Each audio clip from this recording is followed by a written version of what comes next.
Health Minister Joe Phaahla says government is closely monitoring the cholera outbreak and urges anyone experiencing symptoms to get checked. While briefing the social development cluster, Phaahla says response teams are in place to manage cases and contacts following 2 more confirmed cases this week. eNCA senior reporter Aviwe Mtila reports.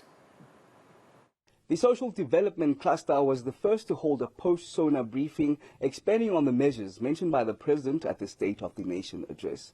Among other things, it touched on the national state of disaster when it comes to the flooding, as well as the 2 new cases of the cholera outbreak. The first case recovered on the treatment, on an outpatient treatment, confirmed diagnosis and treated, and it's on a recovery path.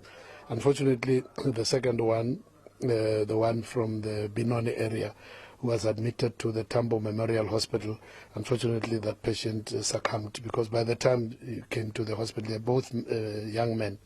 One is 28, the other one 24. The deceased one is a 24-year-old South African man who succumbed to the disease because, cholera can drain because it takes a lot of your fluid, so it affects your kidneys. If you get too much dehydrated, especially the kidneys go first. In education, we get daily alerts from your weather services that says there are going to be floods in other areas, so that we can alert provinces, districts and schools to say there's a threat that there's going to be heavy rain, so we suggest that children who are crossing certain areas should not be made to go to school. There should be recovery plans.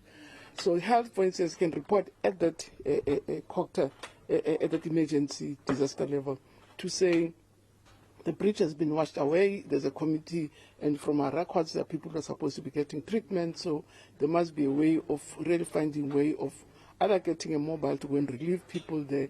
There's a crisis that there may not be food. The Education Minister says she will get an update on school placements on Monday, but the challenge of overcrowding continues with a lot of learners schooling in churches and public libraries. Aviwe Mtila, Pretoria.